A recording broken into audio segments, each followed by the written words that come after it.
Donc, bonjour à toutes et tous. Bienvenue du coup dans ce quatrième, je crois, webinaire du cycle d'échange agriculture biologique et biodiversité co-organisé entre la LPO et la FNAB.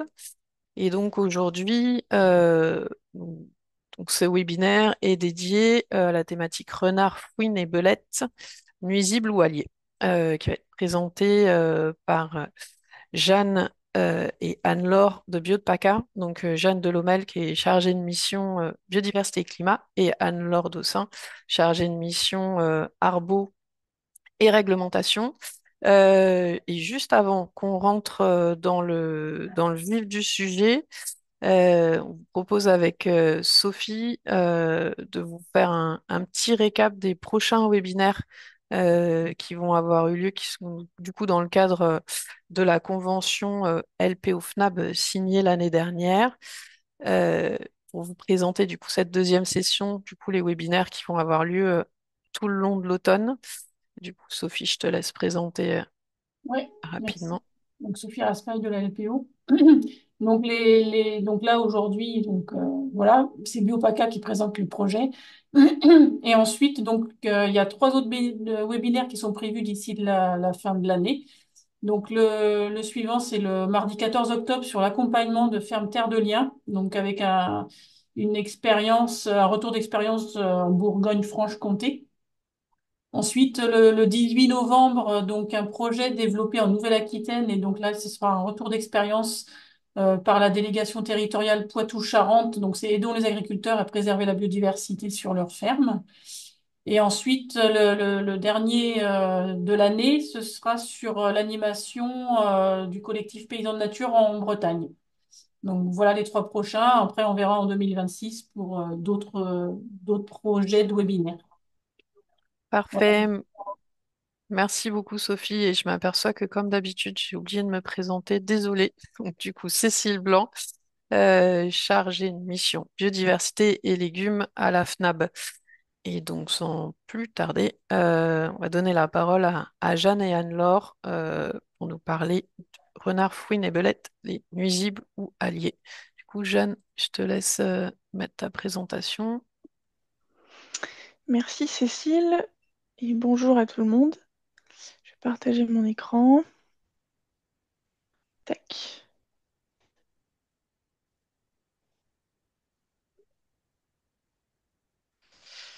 Alors, est-ce que c'est bon? Ouais, c'est parfait. Parfait. Bon, je lance le chrono. On va essayer de ne pas dépasser. Alors, donc ce projet REMUSA, donc REMUSA, c'est l'acronyme de Renard, Mustélidés et Agriculture. Et donc, on va vous présenter aujourd'hui avec Anne-Laure les résultats de ce projet qui a constitué majoritairement une enquête auprès des producteurs et productrices sur la question suivante, bon, qui là est un peu synthétisée. Mais donc, l'idée, c'est de savoir si ces petits prédateurs carnivores sont des nuisibles ou plutôt des alliés pour l'agriculture, en PACA. Juste, excuse-moi, Jeanne, et t'as juste Oui. un petit truc là, vous pouvez partager votre écran qui est un peu au milieu de ta présentation. Je sais pas si tu peux le déplacer, le remonter Ah oui, je en vois haut ce ou que pas. tu veux dire. Ouais, c'est ça. Tac, Nickel, parfait, merci. merci. Alors, donc l'ordre du jour qu'on vous propose aujourd'hui, donc tout d'abord un petit peu de contexte par rapport à l'origine de ce projet. Ensuite, rapidement, donc nos objectifs et la méthodologie qu'on a utilisée. Les principaux résultats de notre enquête. Anne-Laure vous parlera ensuite des résultats des aménagements qu'on a testés, notamment pour la protection des élevages de volailles. Et ensuite, voilà, on terminera par nos conclusions et la valorisation qu'on espère vis-à-vis de nos résultats. Alors, quelques éléments de contexte par rapport à cette problématique. Donc, pourquoi ce projet? En fait, tout a un peu commencé quand donc c'est Anne-Laure qui menait le projet DEPAS, donc c'est l'acronyme pour Développement des cultures pérennes associées à l'élevage. Donc, un projet qui est associé dans l'idée donc la mise en œuvre de systèmes mixtes entre culture pérenne, notamment arboriculture, et de l'élevage de volailles. Et donc, dans ce cadre, Anne-Laure, elle a rencontré pas mal d'éleveurs et d'éleveuses qui lui ont fait part du souci de prédation sur leur élevage vis-à-vis du renard et aussi de la fouine. Et le souci qui est apparu lors de ces échanges, c'est le fait que les éleveurs et éleveuses étaient un peu sans solution par rapport à cette prédation, avec pour seule possibilité en fait le fait de faire appel à un piégeur pour tuer les animaux, mais pas de solution pérenne pour ce souci de prédation. Un autre constat, toujours dans le cadre des missions d'Anne-Laure et de son accompagnement auprès des arboriculteurs de chez nous, c'est le problème de campagnols dans pas mal de vergers et aussi auprès de maraîchers, visiblement. Donc avec beaucoup de dégâts racinaires sur certaines espèces en arboriculture et en maraîchage. Et donc voilà, donc ça c'est un peu les deux aspects de notre thématique. Donc à la fois les soucis de campagnols, avec donc bien sûr l'idée que les prédateurs carnivores que sont le renard et la fouine consomment en fait ces campagnols, et de l'autre un souci de prédation auprès des élevages de volailles. Et donc à ce moment-là arrive un peu à point nommé l'appel à projet Initiative Homme-Faune Sauvage, qui est un appel à projet qui paraît tous les ans, qui est porté par une fondation privée de Monaco. Et donc en fait, cet appel à projet, c'était une belle opportunité de travailler, c'était quelque chose qu'on voulait faire depuis longtemps en PACA, sur la question de la conciliation entre faune sauvage et agriculture. C'est un sujet qui est assez présent en PACA, avec les problématiques qu'on connaît autour de la prédation, notamment dans les départements alpins avec la présence du loup. Et donc là, c'était l'occasion de commencer à s'intéresser à ce sujet dans le réseau bio de PACA, et donc c'était voilà, une thématique parmi d'autres. Et donc le constat vraiment qui est à la base de notre projet, moi je l'ai un peu résumé, et c'est un constat basique, mais c'est de là qu'est partie toute la réflexion, et c'est comme ça qu'on a construit ensuite notre enquête. Et donc c'est l'idée que la présence de prédateurs carnivores, elle est différemment perçue selon le type de production agricole qu'on a sur sa ferme. Et donc si on est dans un élevage, c'est des animaux qui sont plutôt voilà, un souci parce que ça va causer de la prédation. Et à l'inverse, c'est plutôt des auxiliaires quand on est en production végétale. Hop. Alors, le financement du projet, j'en ai déjà parlé un peu, mais donc pour en retoucher deux mots, donc c'est la Fondation Prince Albert de Monaco qui finance ce projet, un financement qu'on n'avait jamais sollicité auparavant. Et qui donc paraît tous les ans, comme je disais, et qui a un financement spécifique à cette thématique de conciliation entre activité humaine et faune sauvage. Et donc ça porte sur différentes thématiques, que ce soit l'agriculture, la chasse ou le tourisme. Et on voit là, j'ai mis les logos des structures qui constituent le copil de sélection de cet appel à projet. Et donc pour le coup, c'est un copil qui reflète bien l'ambition de cet appel à projet en termes de conciliation des enjeux. Les partenaires de ce projet, donc ce sont les 4 agribios de nos 6 départements en PACA. Je reviendrai ensuite sur leur implication dans ce projet. Et on a également été en partenariat avec le GRAB, donc le groupement de recherche en agriculture bio. Et donc on a obtenu ce financement pour 3 ans. Et donc là, on est dans la dernière année de projet, donc on est en train de mettre en page les livrables essentiellement pour la valorisation de nos résultats. Et le projet se termine en avril 2026. Alors, le cadre général de ce projet, parce que c'est une thématique finalement qui est assez vaste et qu'on a dû un petit peu réduire euh, pour que ça puisse coller à notre contexte en PACA. Donc, les espèces qu'on a ciblées, donc c'est les 3 prédateurs que j'ai déjà cités, donc le renard, la fouine et la belette d'Europe. Et les productions sur lesquelles on s'est concentré, donc c'est l'élevage de volailles, donc à la fois les volailles pondeuses et les volailles de chair. Et puis 3 productions végétales, le maraîchage, l'arboriculture et les productions fourragères, parce que, a priori, particulièrement impactées par les soucis liés aux campagnols. Et donc on a une thématique, je l'ai déjà dit, mais voilà, qui est ambivalente, puisque ces prédateurs carnivores, ce sont soit des auxiliaires dans certains cas, soit plutôt des ravageurs. Et à cette thématique qui est déjà ambivalente se rajoute un contexte réglementaire bien particulier, qui est celui qui est spécifique aux espèces dites nuisibles. Alors aujourd'hui, on dit plus nuisible, on dit ESOD, qui est l'acronyme pour espèces susceptibles d'occasionner des dégâts.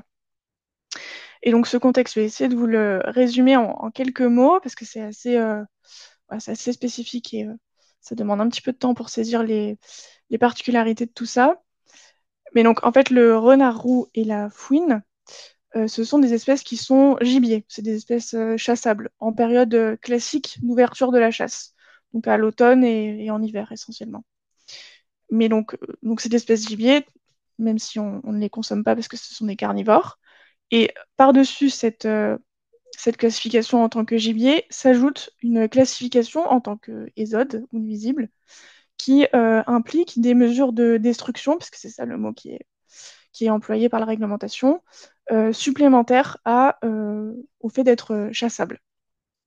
Et donc ce classement, il est mis en place pour ces deux espèces, notamment au motif des dommages qui sont causés aux élevages de volailles. Il y a aussi d'autres motifs comme les dommages causés aux élevages de la chasse, mais bon, ça c'est un autre aspect de la problématique. Et ce classement, c'est un classement qui est mis en place donc tous les 3 ans par arrêté ministériel triennal. Et ce sont les commissions départementales ESOD qui les mettent en place pour chaque département. Et donc dans l'idée, chaque commission tient compte des déclarations effectuées par les éleveurs et les agriculteurs sur chacune des communes. Et c'est ces déclarations qui actent ensuite le fait que la commune du département permette ou non le classement de l'espèce en tant que nuisible.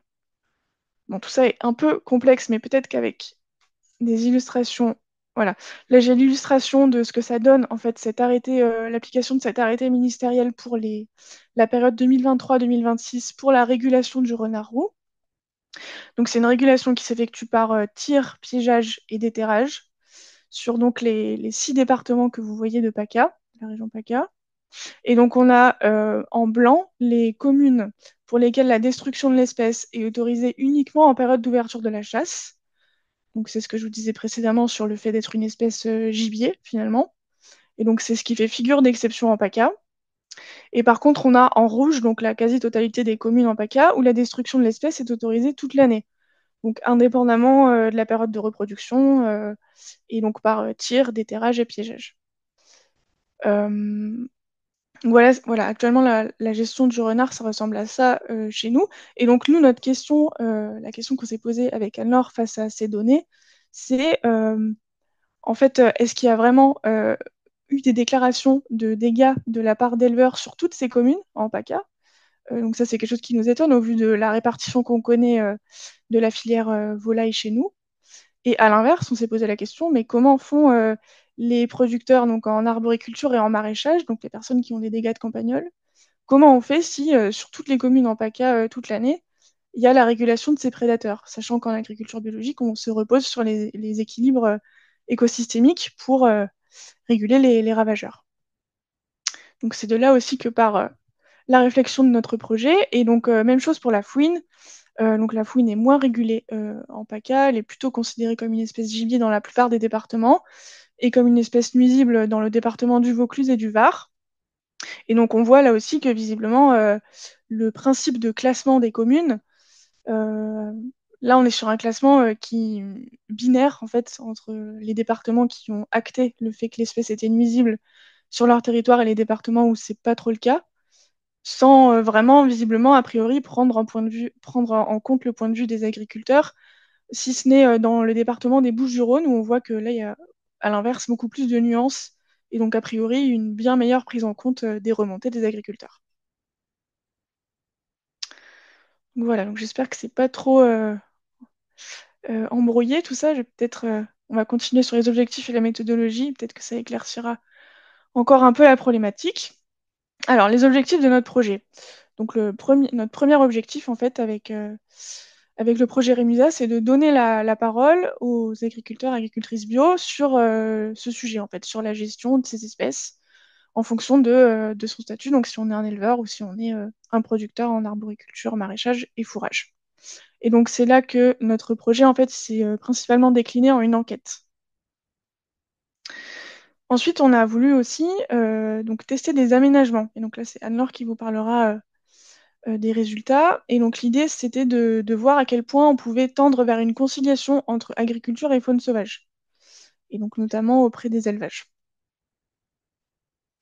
Notre troisième grand objectif, c'était voilà, un objectif large de sensibilisation.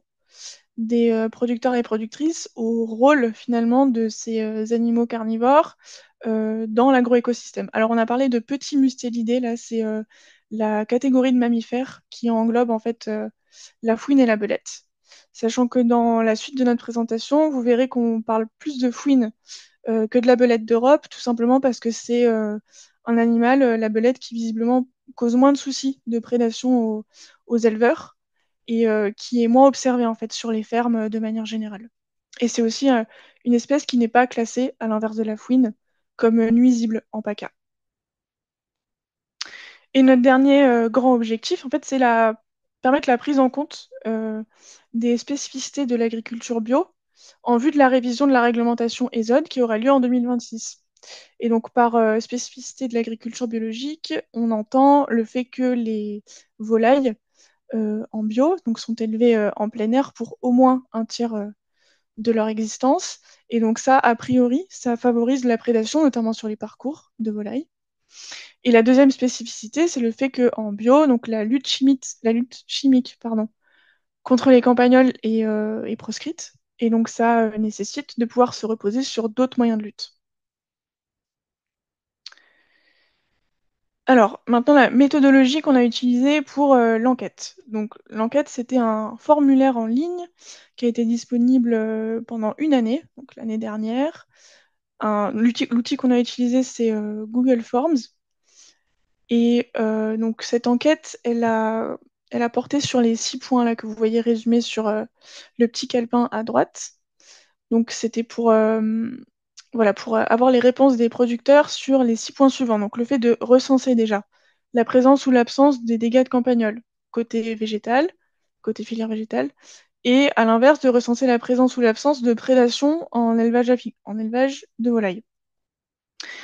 On a aussi cherché à connaître l'évolution des populations de prédateurs à proximité des fermes, à identifier les besoins en matériel de protection en élevage avicole, et puis à permettre aux producteurs de s'exprimer en fait, exprimer un avis sur la gestion des prédateurs telle qu'elle est faite en PACA, et donc de participer de cette manière à la révision de la réglementation ESOD en 2026.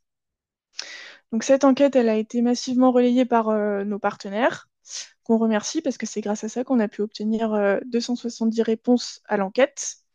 On a consacré pas mal de temps à faire des relances par mail et par téléphone.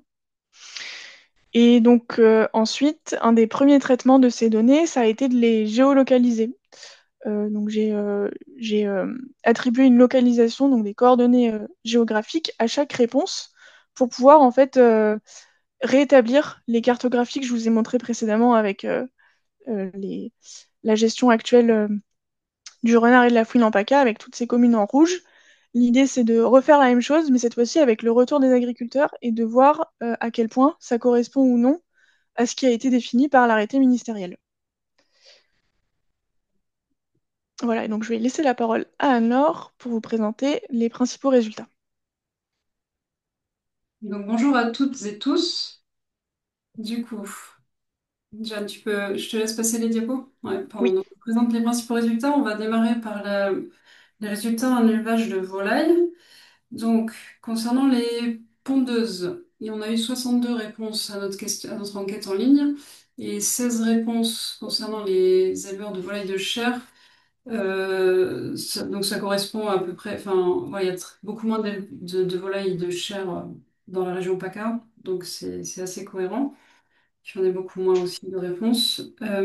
Et donc la question principale qui nous intéressait à travers cette enquête, c'était donc, avez-vous eu au cours des 5 dernières années des dégâts de renards et ou de fouines sur vos élevages? Donc, 66% des éleveurs de pondeuses ont répondu oui et 88% des éleveurs de chair ont répondu oui. Voilà, donc là, sur la diapo suivante, donc c'est donc la belle carte de Jeanne qui représente du coup toutes les réponses qui sont positionnées sur leur commune. Là où on a eu des réponses, on a une couleur. Et donc en vert, c'est quand au moins un éleveur de volailles a signalé dans l'enquête ne pas avoir eu de dégâts au cours des 5 dernières années, enfin dégâts, pardon, de prédation de renards et ou de fouines. Et en rouge, à l'inverse, voilà, et sur les communes sur lesquelles au moins un éleveur de volailles a répondu avoir eu de la prédation au cours des 5 dernières années. Je vous passe les détails, les quelques communes en gris et en rayé, parce qu'on n'a pas trop le temps. C'est des cas un peu mixtes, voilà.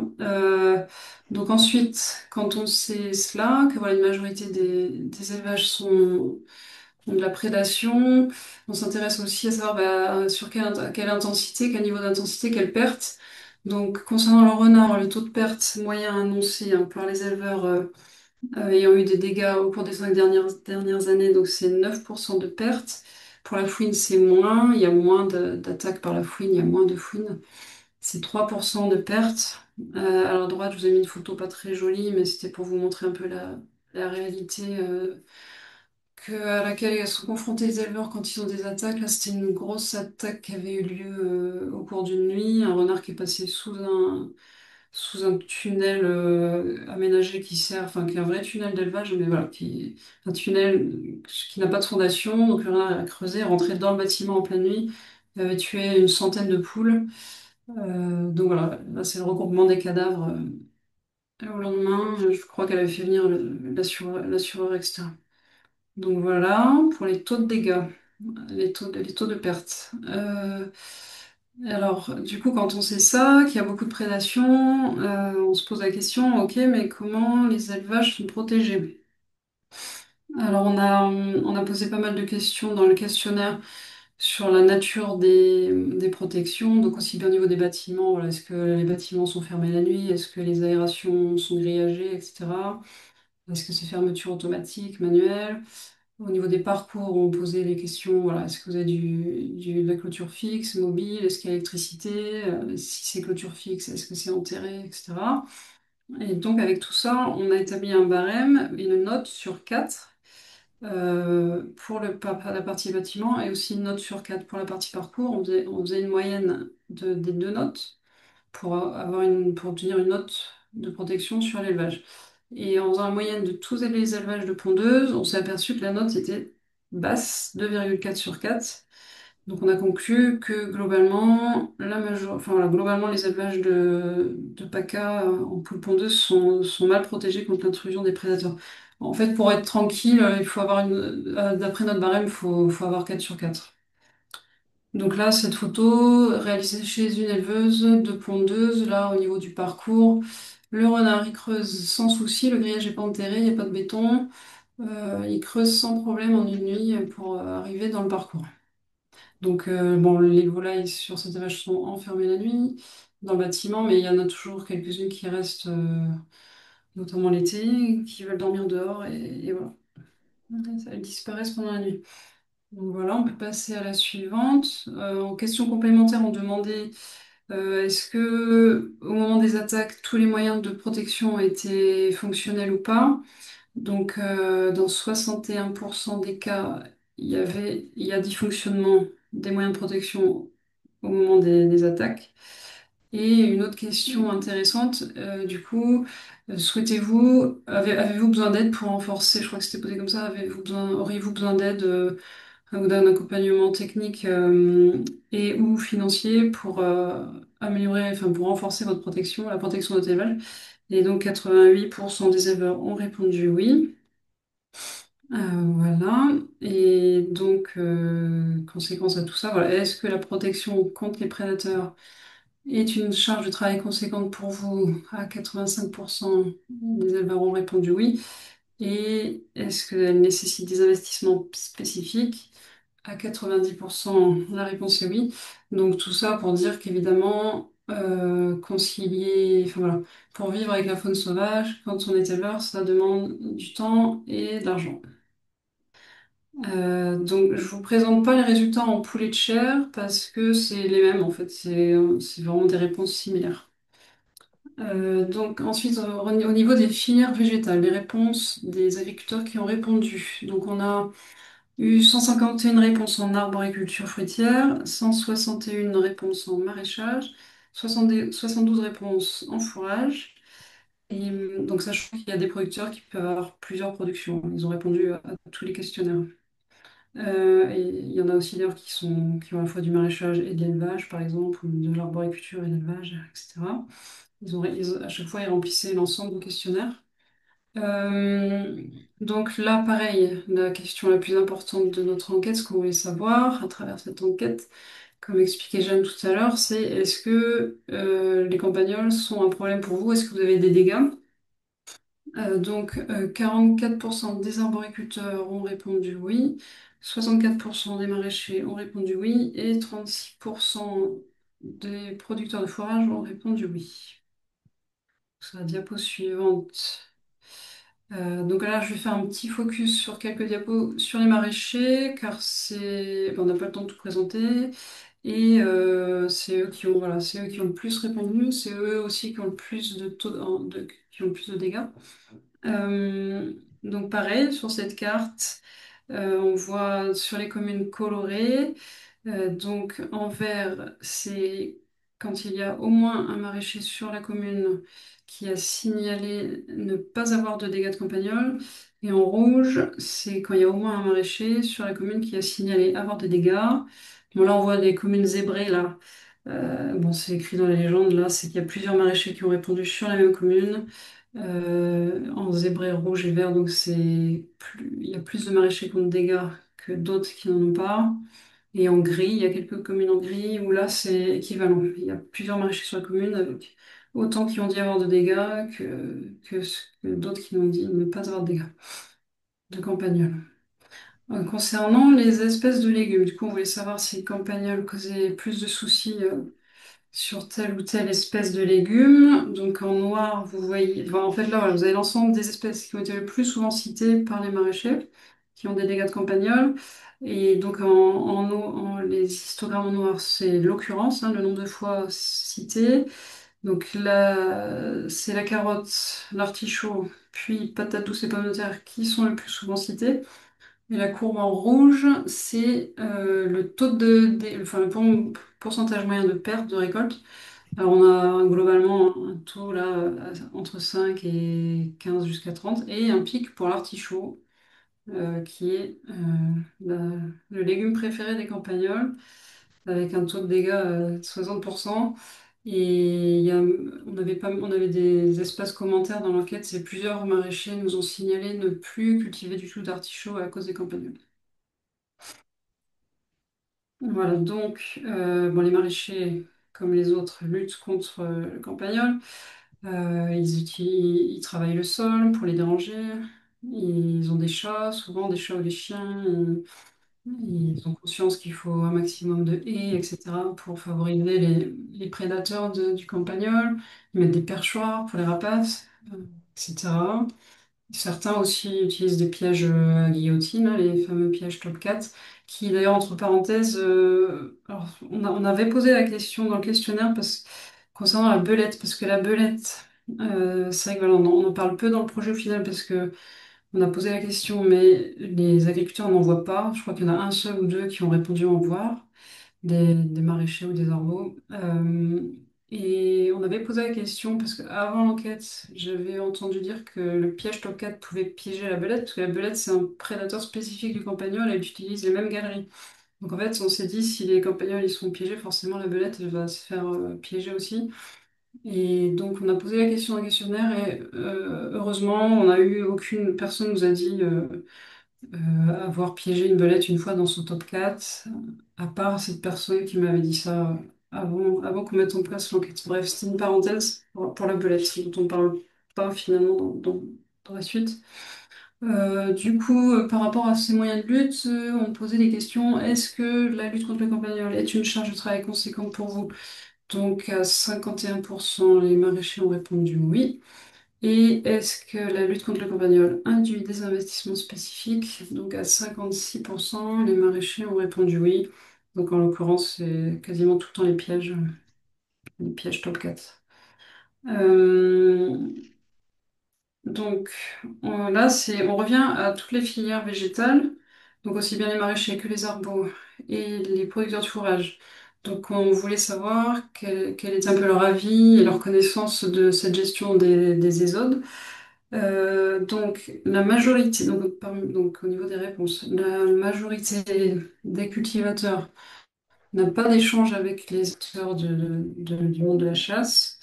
Un peu plus de la moitié aimerait avoir des échanges avec le monde de la chasse pour, euh, pour mieux gérer la relation compagnon-prédateur.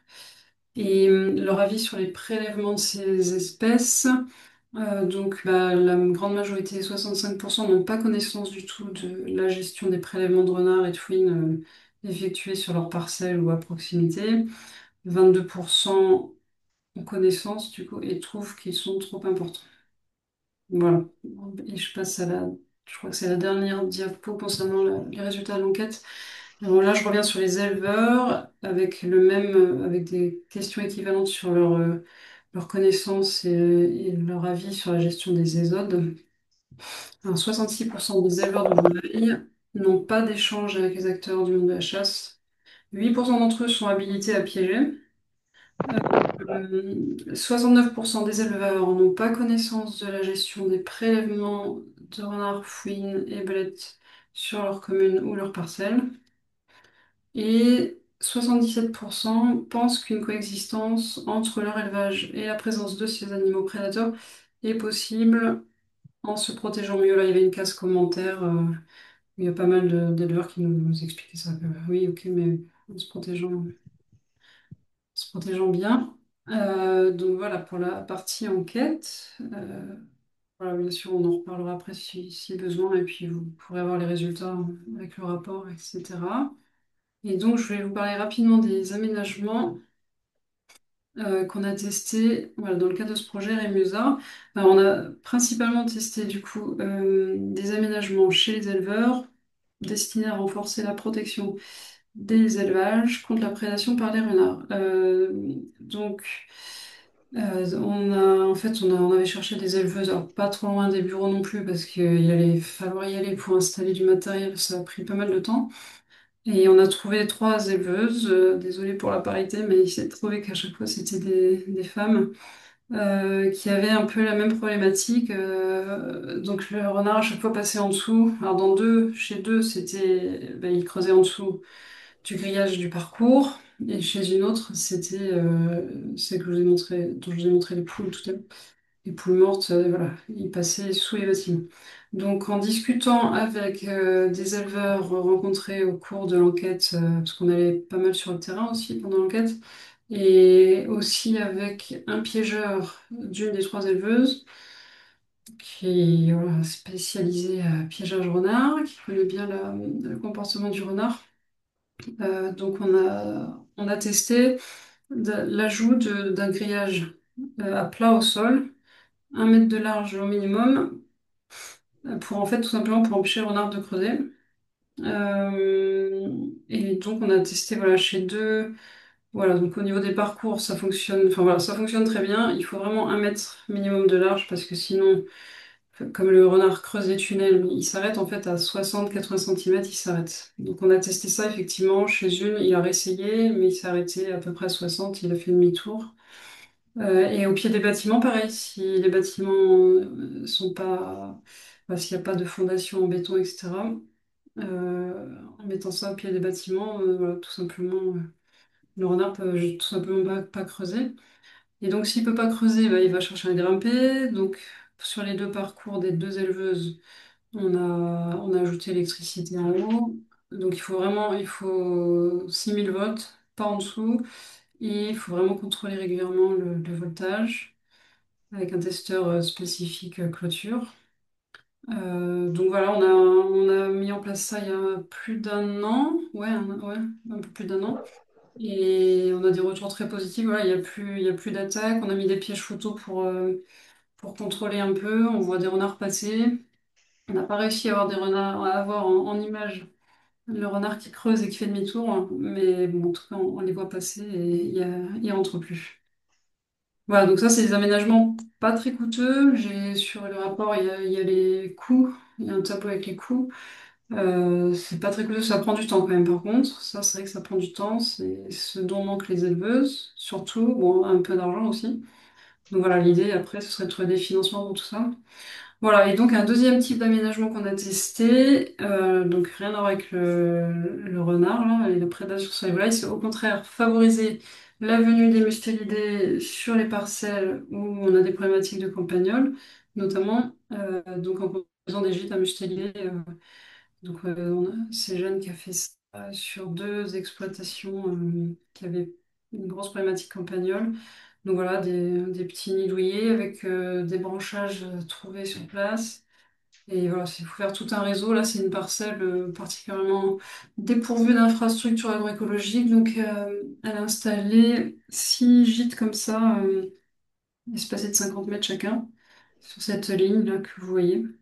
Voilà, donc là, on a mis des pièges photos aussi. Mais pour l'instant, on n'arrive malheureusement pas à avoir des mustélidés aux pièges photos, mais on ne désespère pas.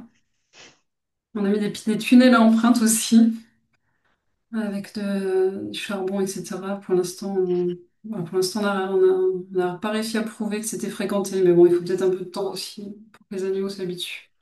Voilà, Ouais. terminé pour ma partie. Voilà, on pourra revenir sur les aménagements dans les questions et donc pour finir et justement se laisser du temps pour les échanges, donc sur nos conclusions et sur la valorisation de nos résultats. Donc les conclusions de cette enquête. Donc déjà, la première grande conclusion, c'est le fait que visiblement c'est une thématique qui intéresse fortement les producteurs en PACA et visiblement donc un sujet sur lequel ils n'ont pas souvent l'occasion de s'exprimer. Du côté de l'élevage, donc on a vu que la prédation par ces carnivores, elle est parfois effectivement très problématique, avec une situation qui varie énormément entre les élevages. On a vu aussi globalement donc un gros manque de protection en PACA des élevages face à la prédation en général. On a vu aussi que donc, il était possible de renforcer assez facilement la protection de son élevage. Par contre, ça demande du temps et ça a un coût. Et on a vu aussi dans l'enquête donc que la plupart des éleveurs et éleveuses pensent qu'une cohabitation de leurs activités est possible avec la faune sauvage. Du côté des productions végétales, on retient pareil de la même manière que les dégâts liés aux campagnols sont variables. Ça dépend beaucoup des exploitations et des situations de chacun. On a vu aussi donc la nécessité de combiner les méthodes de lutte pour faire face aux dégâts de campagnols, et c'est là qu'intervient l'importance de maintenir des populations de prédateurs à proximité des fermes. Et ça, c'est particulièrement important en agriculture biologique, puisqu'on se repose sur les équilibres écosystémiques pour la production agricole. Les résultats qu'on a obtenus, ça met aussi en lumière la grande diversité en fait des situations vécues sur les fermes sur le sujet de la cohabitation avec la faune sauvage. On a des points de vue d'éleveurs et d'agriculteurs, donc déjà ça diffère selon la production qu'on a, mais il y a aussi la question de comment on est équipé, si ça fait longtemps ou non qu'on est installé, et le contexte paysager autour des fermes qui fait aussi beaucoup varier les choses. Et cette diversité-là de situations, on a essayé de l'illustrer dans la vidéo de sensibilisation qu'on est en train de finir de monter. On a vu aussi donc un gros manque de dialogue entre les secteurs agricoles et les acteurs de la chasse. Et ça c'est la conclusion phare de notre étude, la nécessité de la mise en place d'une gestion concertée et surtout nuancée entre les différentes parties prenantes sur la gestion des ésodes. Donc là, on sort un peu de la conception de l'animal utile ou de l'animal nuisible. On voit que c'est quand même des choses qui mériteraient d'être plus nuancées et le besoin d'un dialogue en fait tout simplement sur ce sujet. Et donc en termes de valorisation de nos résultats, donc là on est sur la phase finale de notre projet et donc on cherche à communiquer sur les résultats de l'enquête. Et donc on a contacté avec Anne-Laure les différentes DDT en PACA qui sont très intéressées pour voilà, qu'on leur partage nos résultats, puisque ce sont les DDT qui président les commissions départementales de classement des ésodes. Et donc on espère que les résultats pourront être pris en compte dans ce nouveau classement, sachant qu'il y a une réflexion aussi nationale euh, qui, qui porte sur la notion même de nuisible. C'est aussi quelque chose qui est remis en question de façon générale. On a aussi cherché à rechercher des financements pour financer la protection des élevages. Donc ça, c'est Anne-Laure qui avait tenté de ressolliciter ce même financement. Et bon, ça, pour l'instant, ça n'a pas fonctionné, mais c'est une piste voilà, qu'on aimerait pouvoir mettre en place pour continuer à travailler sur cette thématique en PACA. Et puis donc, on va s'occuper là dans la dernière année de projet au partage de nos résultats, donc auprès des associations de protection de la nature en PACA. Donc on a déjà échangé au démarrage du projet avec la LPO, avec FNE et ASPAS, et donc on va continuer pour le partage des résultats. On échange aussi avec les fédérations de chasse et avec les chambres d'agriculture, puisque les chambres, contrairement au réseau bio, sont habilitées à siéger dans les commissions ESOD pour représenter le point de vue des agriculteurs. Donc voilà ce qu'on voulait vous dire sur Remusa. Et donc prochainement, sur notre site internet, seront disponibles les livrables qu'on est en train de finaliser. Donc à la fois le rapport, la vidéo de sensibilisation et une fiche synthétique pour résumer les résultats de façon graphique. Voilà, c'est terminé. Merci pour votre attention